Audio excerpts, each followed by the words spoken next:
السلام علیکم ناظرین، آپ دیکھ رہے ہیں تاریخ افغانستان کی 5ویں قسط۔ تو دوستو، ہم کہاں تھے؟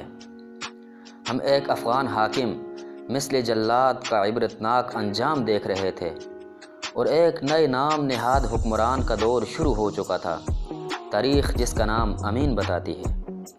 امین نے اپنے پیشرو کی پالیسیوں کو ترک نہیں کیا، البتہ بے گناہ لوگوں پر جور و ستم کے شکنجے مزید سخت کر دیے۔ بستیاں بمباری سے تباہ ہوتی رہیں، جیل خانے قیدیوں سے بھرتے رہے، تعذیب خانے اور قتل گاہوں میں مظلوموں کی آہیں اور کراہیں گونجتی رہیں۔ ملک بھر میں سرکاری ادارے روس دوستی کے راگ الاپتے رہے۔ ادھر روسی فوجی مشیروں کے اختیارات بڑھتے گئے، ادھر مجاہدین کے گوریلا دستے بپھرے ہوئے طوفان میں ڈھلتے رہے۔ امین نے بیرون ملک جانے والوں کو روکنے کے لیے پاسپورٹ پر پابندی عائد کر دی، لیکن مہاجرین ان پابندیوں کو خاطر میں لائے بغیر ملک کی سرحدیں پار کرتے رہے۔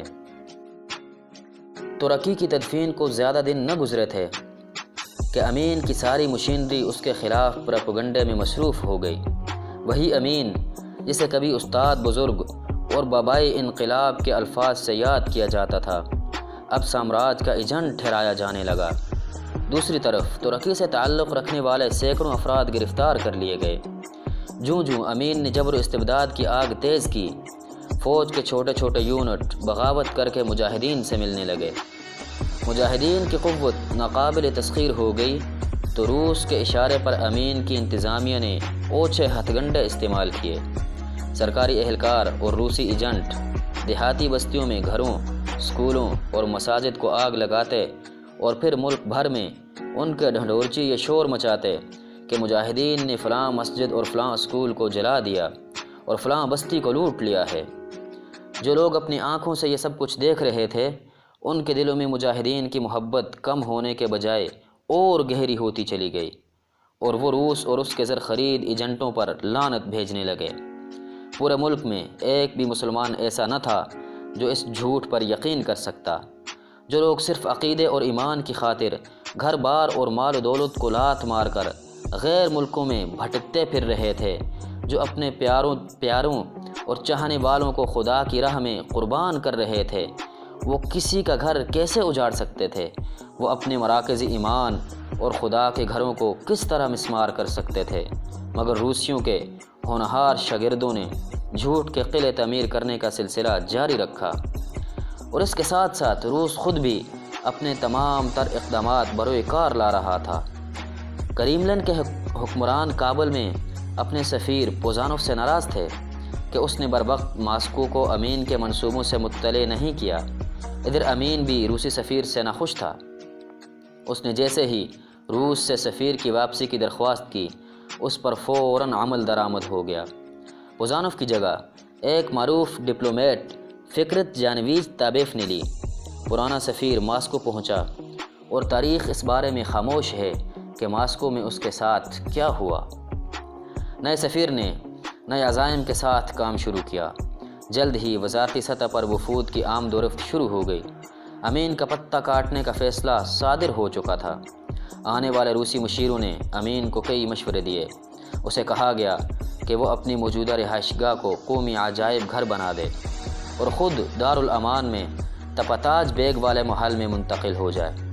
امین نے اس مشورے یا حکم کے مطابق اپنی رہائش گاہ کو میوزیم میں تبدیل کر دیا۔ اس کے ساتھ ہی روسی سفیروں نے شمال میں روس جانے والے شاہراہ پر دو طرفہ گھنے جنگلوں کو کاٹنے کا مشورہ دیا۔ اس کی وجہ بظاہر یہ بتائی گئی کہ مجاہدین کی کارروائیوں سے کابل آنے والی سوختنی لکڑی کم ہو گئی ہے۔ آنے والی سردیوں میں لوگوں کو ایندھن کی قلت سے بچانے کے لیے یہ اقدام ضروری ہے۔ اس حکم پر فی الفور عمل درآمد ہوا۔ کابل کے شمال میں شاہراہ سالنگ پر لاکھوں خوبصورت درخت اور باغات کاٹ دیے گئے۔ شجرکشی کی اس مہم کی زد میں کابل شہر کے بعض اہم تفریحی مقامات بھی آئے۔ امین کو کچھ معلوم نہ تھا کہ کل کیا پیش آنے والا ہے، بس وہ آنکھیں بند کیے روسی مشیروں کے احکام پر چل رہا تھا۔ حقیقت یہ تھی کہ روسیوں کو کابل کے شہریوں کے سردی سے ٹھٹر کر مر جانے کا غم نہ تھا، بلکہ وہ اپنے ٹینکوں اور بھاری گاڑیوں کو بلا روک ٹوک کابل پہنچانا چاہتے تھے۔ کابل میوزیم کی تبدیلی سے بھی روسیوں نے بھرپور فائدہ اٹھایا۔ اشیاء نہایت تیزی سے ایک جگہ سے دوسری جگہ منتقل کی گئیں۔ نئی جگہ پر قیمتی نوادر ڈھیروں کی شکل میں ڈال دیے گئے۔ بعض قیمتی چیزوں کو ماسکو پہنچا دیا گیا اور بعض منتقلی کے دوران ٹوٹ پھوٹ گئیں۔ اس اکھاڑ پچھاڑ میں روسی مشیروں نے کریملن کے حکم کے مطابق وزیر اعظم کی رہائش گاہ، وزارت خارجہ کے دفاتر اور دوسری اہم وزارتوں سے اہم اور تاریخی نوعیت کی مسئلیں ماسکو بھجوا دیں۔ ان میں سے بعض دستاویزات میں روس اور افغانستان کے درمیان تعلقات اور معاہدوں کا بیش قیمت ریکارڈ بھی تھا۔ اس موقع پر روسیوں نے بعض انتہائی ضروری مسئلوں کو نظر آتش کر دیا۔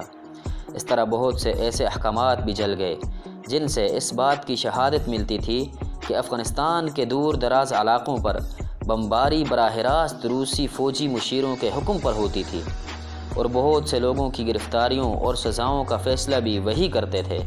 اس مہم کے ذریعے روسی امین کے دور تک افغانستان میں اپنی موجودگی کے نشانات مٹانے میں کامیاب ہو گئے۔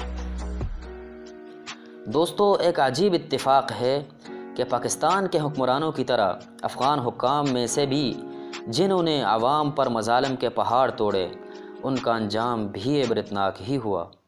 تو آئیے دیکھتے ہیں کہ امین کا انجام کیا ہوا۔ امین نئے محل میں منتقل ہو گیا اور جو کہ اس کی آخری آرامگاہ ثابت ہوا۔ روسیوں نے اس کی رہائش گاہ کے ارد گرد کی عمارتیں خالی کرا دیں۔ اسے بتایا گیا کہ مجاہدین اس کی جان کے لاگو ہو رہے ہیں، اس لیے اس کی حفاظت کے انتظامات سخت کر دیے گئے ہیں۔ ساتھ ہی مجاہدین کی سرگرمیوں میں شدت آنے کی خبریں عام کی گئیں۔ امین کو ہر روز یہ خبر سنا کے خوفزدہ کیا جاتا کہ اس کی زندگی خطرے میں ہے۔ نئے محل کے چاروں طرف سے روسیوں نے گھیر رکھا تھا اور وہ عملاً نظر بندی کے دن گزار رہا تھا۔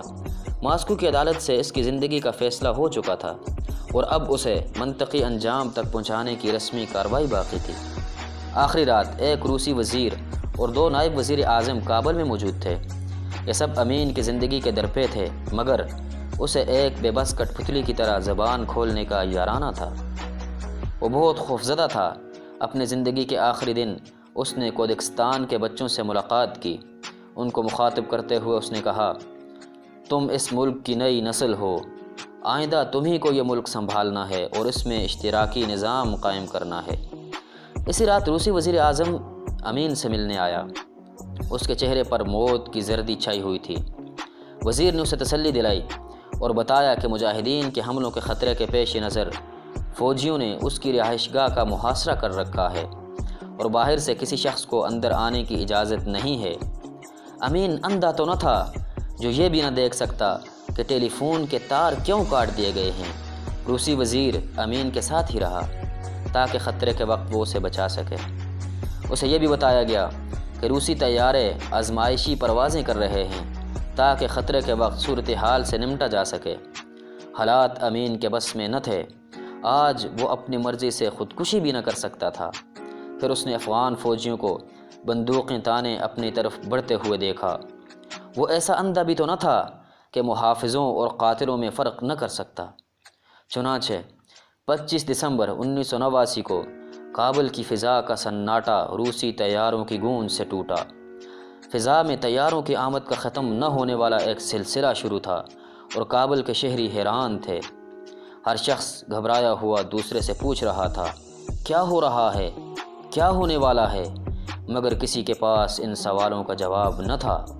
ایک طرف دیو ہیکل ٹرانسپورٹ طیارے ہزاروں روسی فوجیوں کو اتار رہے تھے تو دوسری طرف روسی سرحد سے ہزاروں ٹینک درے آمو یعنی جیہوں عبور کر کے افغانستان کی سرزمین داخل ہونے لگے۔ اس کے بعد افغانیوں پر ایک رات آئی جسے تاریخ رات کہتی ہے۔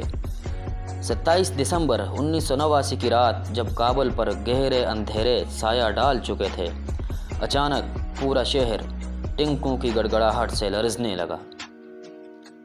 دوستو، آج کے لیے اتنا ہی کافی ہے۔ اس سے آگے انشاءاللہ ہم آپ کو اگلی قسط میں بتائیں گے۔ تو اگلی قسط کا نوٹیفیکیشن بر وقت حاصل کرنے کے لیے ہمارے چینل کو سبسکرائب کریں، بیل آئیکن پریس کریں۔ اگر ہماری ویڈیوز آپ کو اچھی لگ رہی ہیں تو انہیں لائک کریں اور شیئر کریں اور اگلی ویڈیو تک کے لیے ہمارا اور آپ کا اللہ نگہبان۔